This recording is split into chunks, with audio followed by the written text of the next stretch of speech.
Good morning everybody ဒီနေ့မှာတော့ပေါ့နော်ကျွန်တော်ဒီမိုးအေးနဲ့ဒီရှမ်းပြည်မှာနာမည်ရမ်းကြီးရဲ့အစားအသောက်သွားပြီးတော့စားမှာဖြစ်ပါရဲ့ဒီဒေတာခန်နေအများစုလည်းကျွန်တော်မေးပြီးသွားပြီပေါ့နော်ဘယ်အစားအသောက်ပို့ပြီးတော့လူစားများကြလဲပေါ့နော်ဘယ်ဒီမှာဘယ်နာမည်ကြီးလဲပေါ့နော်ကျွန်တော်တင်ကတော့ဟိုရှမ်းပြည်ဆိုရှမ်းကောက်ဆွဲပေါ့နော်ဒါပေမဲ့ဟိုတကယ်တမ်းကရှမ်းကောက်ဆွဲကဒီမှာနာမည်ကြီးရမဟုတ်ဘူးသူတို့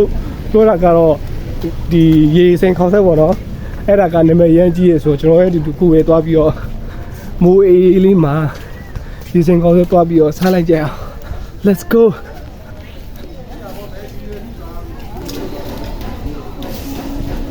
ဒီရေစိန်ခေါက်ဆွဲရလားတပွဲလားဟုတ်ကဲ့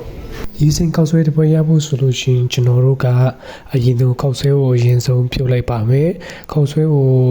အရင်အကြာကြီးပြုတ်လို့မရပါဘူးသူကနည်းနည်းပဲအချိန်ပေးပြီးတော့ပြုတ်လိုက်ရပါပဲအရင်ကြာသွားခေါက်ဆွဲဘက်ကစံဘက်ကပြုတ်သွားမှာဆိုလို့ပြီးလို့ရှိရင်တော့ကျွန်တော်ဒီအရသာဟင်းလေးထည့်ပါမယ်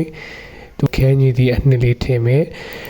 ချက်သားလူတလောက်ပေါ့နော်တပွဲတာနည်းနည်းချက်သားနည်းနည်းထည့်မယ်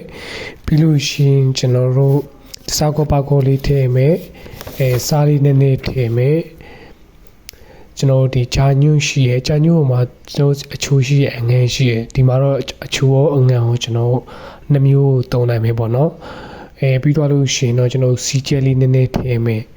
တခြားပါတဲ့ဟာလေးကတော့ကျွန်တော်စားအချုံမုံလေးပဲပေါ့နော်အဲ့အလေးပဲကျွန်တော်ဒီထဲမှာတုံးလိုက်ပါမယ်နည်းနည်းလေးချက်တဲ့လူဆိုလို့ရှိရင်တော့နည်းနည်းလေးချက်သွင်းမြေလေးထည့်လို့ရရနော်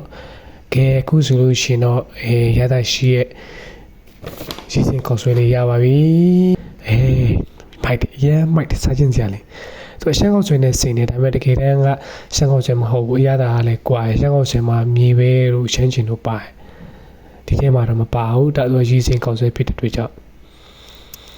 ဒါကျွန်တော်ရဲ့ပထမဆုံး full floor လေးပေါ့နော်နည်းနည်းလေးကင်မလေးနည်းနည်းလေးရှိန်သားလေးပေါ့နော်ပြီးမှလည်းလူအများကြီးရှိတော့ဗီဒီယိုအဆုံးထိအောင်မရိုက်တော့ပေါ့နော်စားကြည့်လိုက်တယ်ဝါရတာမစိုးဘူးရမိုက်တယ်ကောင်းတယ်တူဘူးကြုံဆိုကဲစားလို့ပြီးသွားပြီအားလုံးကျေးဇူးများကြီးတင်ပါတယ်ကျွန်တော်ရဲ့နောက်တဲ့ဗီဒီယိုမှာပြန်တွေ့ကြမယ်နော် see you bye